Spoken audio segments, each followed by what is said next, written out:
Okay, well, we'll try this again. Um, yeah, holy smokes. It is now almost midnight. We'll try this again. I have still not out of the truck. I was on the phone for an hour and a half, so I finally had to say I need to get off the phone. But anyway, my goodness. What I was saying before about how they accuse us of doing things that they are doing. And I talked about how with Joe Biden they're accusing us of making fun of him for his stutter and all that, which is really not. I can tell you I don't do that.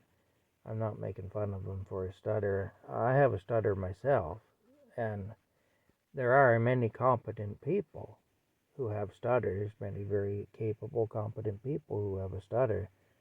Um, that's not why I bring up the way he talks. The reason I bring up the way he talks is because he appears to have some form of brain damage or dementia. And again, that's not to make fun of him.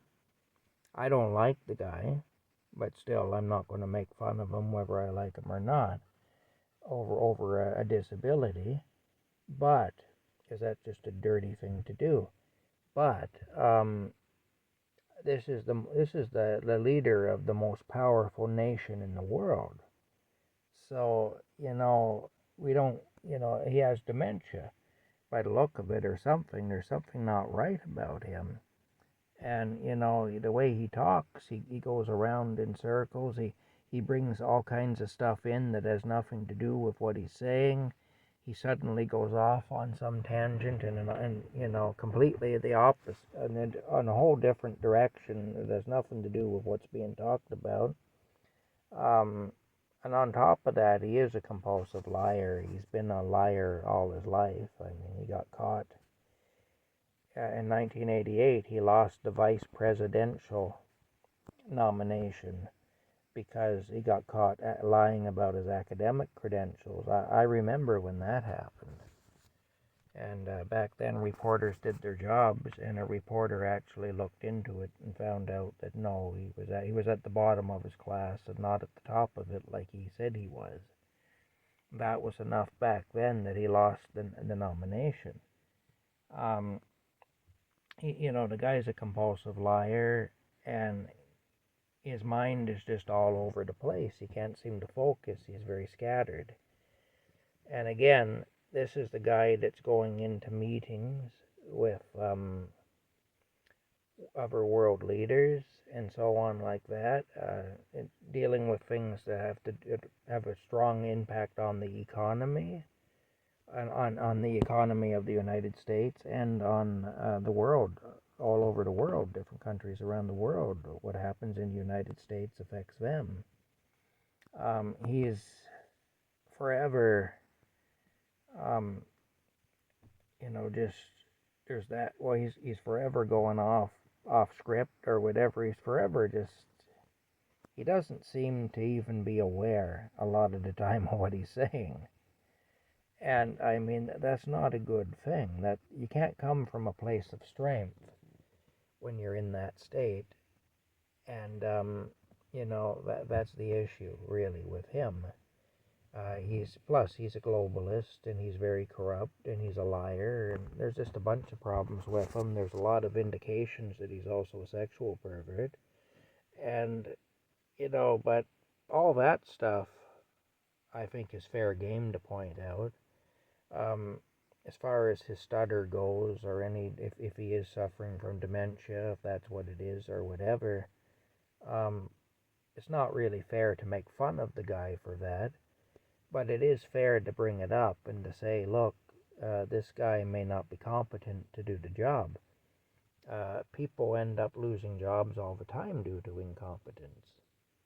I mean, if you're not able to do a job because you don't have the cognitive ability or you don't have the physical ability or whatever, then you lose the job.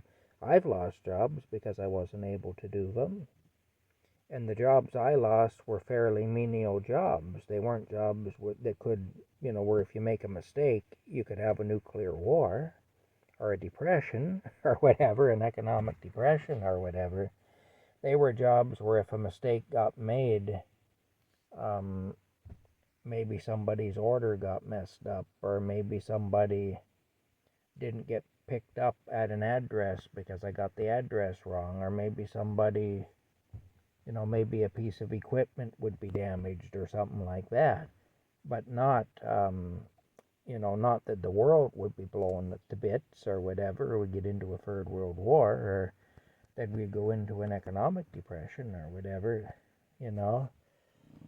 If he gets his job wrong, all of that can happen. And we're seeing now that all of that is very close. And in fact, I believe that World War III has already started. It's just they haven't told us. And I also believe we're in an economic depression. But again, they're not telling us that. They're saying, oh, it's just a little downturn. It's a little. No, it's more than that. I've seen economic downturns. I know what they look like. And no, this is more than that. I mean, it's like somebody coming into the hospital with their right hand partially amputated, and the doctor looking and saying, "Oh, it's just a paper cut. Don't worry about it." You know, I mean, it's so obvious that there's more to it than what we're being told. Anyway, but this again, this is what these people do. These so supposedly woke individuals. They'll say, "Well, if you say anything about, this thing, this sacred cow of ours, well, then you're a hateful bigot, and you're being ignorant, and you're making fun, and you're being a bully, and all that." The same is true with all this transgender stuff and the sexualization of children and everything. If you express concerns about that, you're automatically told, oh, you want to murder all the homosexuals, or you want to kill all the transsexuals, or you hate them and you want to kill them. No, I just don't want the children to be sexualized. I don't want children exposed to things before they're ready to be exposed to them. I don't think a 7-year-old child needs to know certain things. I don't see the value in them knowing certain things, and in fact, I look at it like their innocence is being taken from them.